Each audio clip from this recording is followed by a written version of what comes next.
High বন্ধুরা, good morning. তোমরা সবাই কেমন আছো? আশা করছি সবাই খুব ভালো আছো।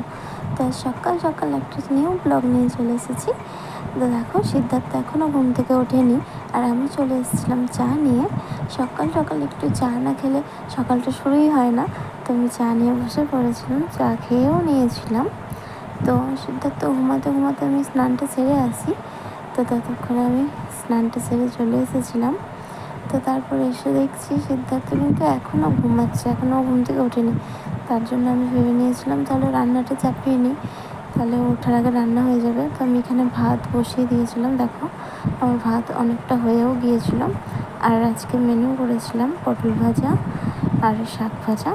তো তাড়াতাড়ি ভাতটা এই কারণেই রান্না করে নিয়েছিলাম, কারণ সিদ্ধার্থ উঠে গেলে ভীষণই জ্বালাতন করে। তো তার জন্য আমার ভাতটা তাড়াতাড়ি হয়ে গেলে অতটা জ্বালাতন করবে না। তো এখানে আমি একটা মাছের রেসিপি বানিয়ে নিয়েছিলাম। তো দেখো, তোমাদের যদি এই রেসিপিটা ভালো লাগে অবশ্যই করো। আমার তো ভীষণই ভালো লাগে সর্ষে দিয়ে পোস্ত দিয়ে মাছ রান্না করাটা, আমার ভীষণই পছন্দের একটা ডিশ। তো তোমাদের যদি ভালো লাগে তোমরাও করো।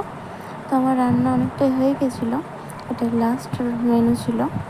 তো আমার রান্নাটা হতে হতে দেখেছি যে আমার এই মাছ রান্নাটা ভীষণই ভালো লাগে। তোমরাও করে দেখতে পারো, তোমাদেরও ভালো লাগবে।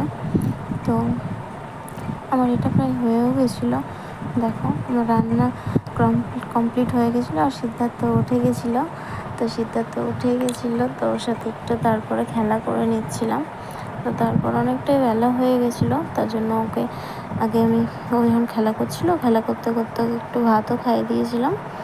তো দুষ্টুমি করছিলো, খেলা করছিলো আর ভাতও খেয়ে নিচ্ছিলো। তো ওকে খাইয়ে তারপর আমিও খেয়ে নিয়েছিলাম, বাড়ির সবাইকেও খাবার দিয়ে দিয়েছিলাম। তো দুপুর হয়ে গেছিলো।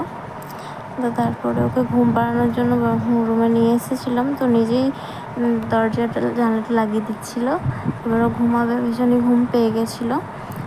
তো তো এখন সিদ্ধার্থকে ঘুম পাড়িনি, দেখা হচ্ছে বিকেলবেলায়। তো সিদ্ধার্থ এখন ঘুম থেকে উঠে গেছিলো। তো দেখো, আর ওর সাথে উঠেই গাড়ি নিয়ে খেলতে হবে, ও গাড়ি নিয়ে খেলতে ভীষণই ভালোবাসে। ওর সাথে একটু গাড়ি নিয়ে খেলা করে নিয়েছিলাম, তারপর একটু ফোনটা দিয়ে বসিয়ে দিয়েছিলাম, ও ফোন দেখছিলো। তারপর তো আমি একটু বাড়ির কাজগুলো সেরে নিচ্ছিলাম, যেমন বিছানাটা ঝেড়ে নিয়েছিলাম।